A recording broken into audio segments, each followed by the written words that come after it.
Hello everybody and welcome to Dan Talmadge's Tech and Tech News Update episode 37. If you haven't done so already, then please do click that subscribe button and do hit that bell icon for more notifications from the channel. And today's sponsor is brought to you by my affiliate link on CD Keys.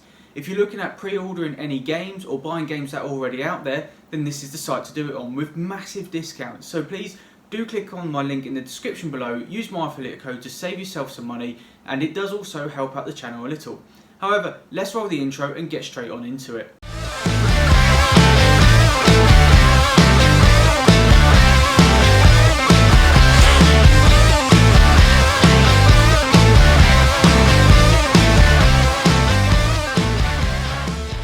So let's jump straight on into the news, and AMD's RX 580 actually beats Nvidia's 1650. And for the most part we know that the 1650 is actually the last GPU in the 16 series lineup from Nvidia. So thanks to Tom Apisak, who shares most of the leaks out there, we find ourselves back on over Final Fantasy benchmarks. We can see here that the 1650 falls just 24 points below the RX 580 2048 SP at 1080p high quality. So scrolling on down to the 1440p light quality settings, and the 1650 just does not cut it compared to the previous gen. It falls behind the 1050 Ti and below AMD's GPUs, especially the Radeon HD 7900 series, which released 7 years ago back in 2012. So who is this card targeted at? Well, we all know Nvidia has always been truly for the high end of the market, and after the RTX cards not being as good as we expected, then it's obvious they're going to go after the low to mid range of the gamers, especially at 1080p resolution. So this isn't actually a bad thing. What specs could we see from a 1650?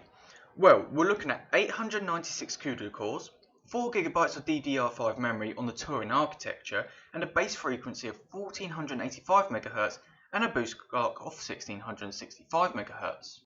So sticking with the GPU theme, and we're moving on over to Navi. And this story originally comes from Red Gaming Tech through a reliable source for another reliable source.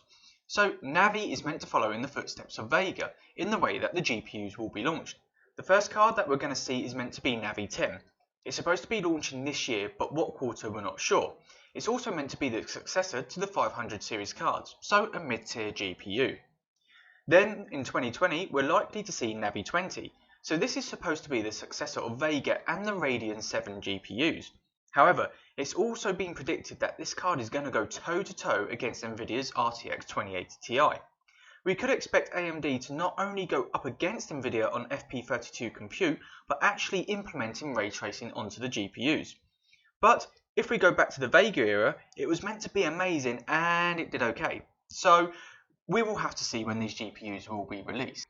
So that's it all from me today, guys. If you did like the video, then please do give me a thumbs up. Please do hit that subscribe button. Please do click that bell icon for more notifications, and I shall see you all in the next video.